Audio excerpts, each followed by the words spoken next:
Hey, what's going on YouTube? My name is Patrick Ramdial, and today I wanted to talk to you guys about the most essential wedding audio gear that you need when going into filming a wedding. I've been doing this for 4, 5, 6 years. My company specializes in wedding videos. So some of my gear looks really used, but that kind of goes to show you that I use it a lot. And the gear that I use has been working for a long time.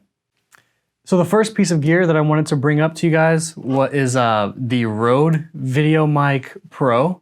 For an on-camera mic, I think this is probably the best mic that you can buy. It has a couple different settings on it.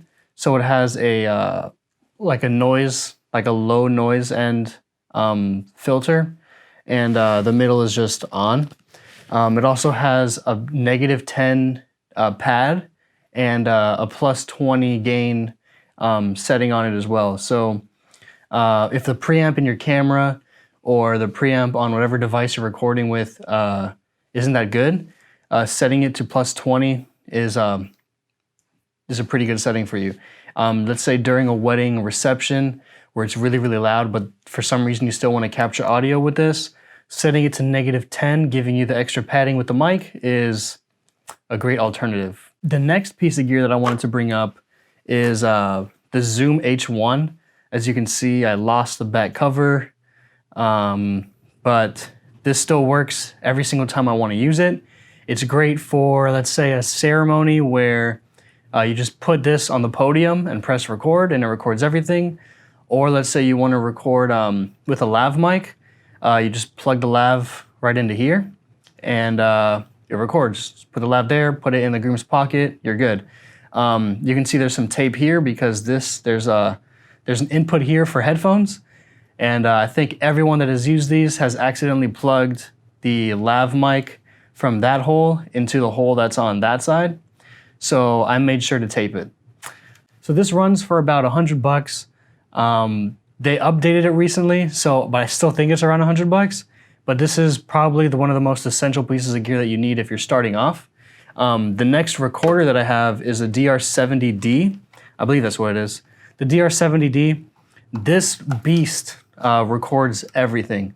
So there's inputs for just a normal microphone. Let's say you wanted to plug this into here, you can record that. You have an XLR, you can plug those in. You have the 1/4 inch, you plug those into the same port. This thing is 4 channels. It is probably one of the best things I've ever bought. I use this so much that I can't even use the first input anymore because it's broken. So I taped it up to remind myself to never use that input again. So I've had this one for maybe 3 years, 4 years, and to this day it still records perfect audio as long as the source is good. Now I want to talk to you guys about the cables that I use for this recorder in particular. Most of the time on a wedding day you're connecting to speakers or you're connecting to a DJ or connecting to some type of board, and these cables that I'm about to show you are the only cables you will need to get good audio on your wedding day. I've never gone to a wedding and have needed different cables. I've gone to weddings without all these cables and realized I needed it, so I bought it right then and there. For the next wedding, I made sure I have it. So the first one that I want to talk about is your normal XLR cable. You have your female to male XLR cable. This is what will plug directly into the DR70D, right? So this side, almost all the time, will just plug right into there. And this one plugs directly into your speaker. So this is probably gonna be the most used setup for you. This is the setup that I use almost all the time. I'll go to a wedding ceremony and just tell the DJ, look, I'm just plugging into your speaker real quick, get the output out of the speaker, plug this right in, plugs directly into here. I've learned over time having a minimum 10-foot cable is best because sometimes the speakers are up really, really high.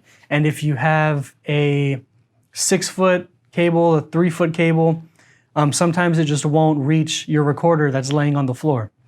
At one time I've had my recorder like dangling from the cable because it wasn't long enough, and that day I ended up buying this, and I've had this one for over a year now.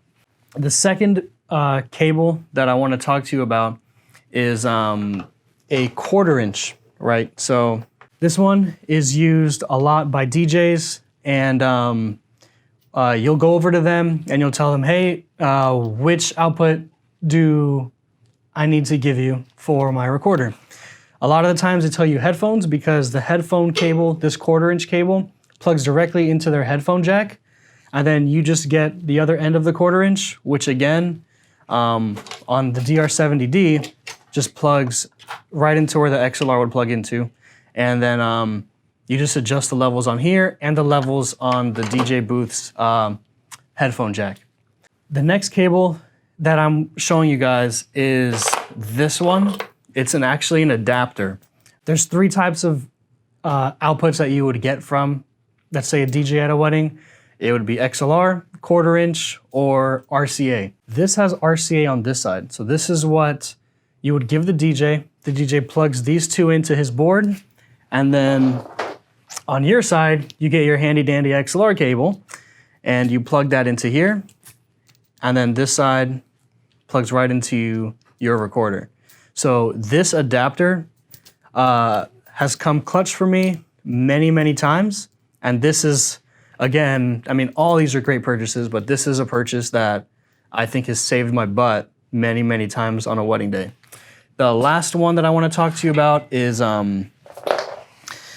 this one. This is just a normal headphone jack, you know, just like a normal headphone that you would plug into like an iPod or something. Sometimes, for some strange reason, if you need to come out of a laptop or you need some type of audio that requires this signal, you just plug this in. You know, on this side, we have the XLR that plugs right into the DR70D. I think I've used this twice. I've used this outside of weddings where I've had a wireless lav system, kind of like the one I'm using now. You guys can't see it, but plugged into the camera is the other end of this, the receiver, and that just plugs directly into the camera, into the normal camera, like microphone jack, right? But what you could do is use this cable out of the receiver and plug it directly into here. So let's say I wanted to get this audio into here, I would plug this into the receiver of the other wireless part, and then plug this into here. I know it's a little bit confusing, but trust me, it makes a lot of sense. The last piece of gear that I want to mention, which, again, all these are great purchases and you basically need all of them to get great audio on a wedding day, is these Sennheiser wireless lav mics. I used to use the Rode Links. They're great products. I know a lot of people that use them, but for me personally, our company has had 2, and at not one given moment has both of them worked perfectly. Rode has great customer support, and they fixed all of our problems every single time that we've had issues. But in my case, Sennheiser's another reputable company, and I use these all the time. These, you know, you get to a location, if there's any interference, it has an easy sync or an easy setup mode. Yeah, you just sync them, takes 2 minutes, and you have great audio. If you guys have any questions regarding the audio gear or any cables or anything like that, feel free to ask me. Audio is very important on a wedding day, and you can't have a good video unless you have good audio. That's like the #1 rule for me. All the links for all these cables and the gear and everything will be in the description. Feel free to check it out. Again, any questions, feel free to ask.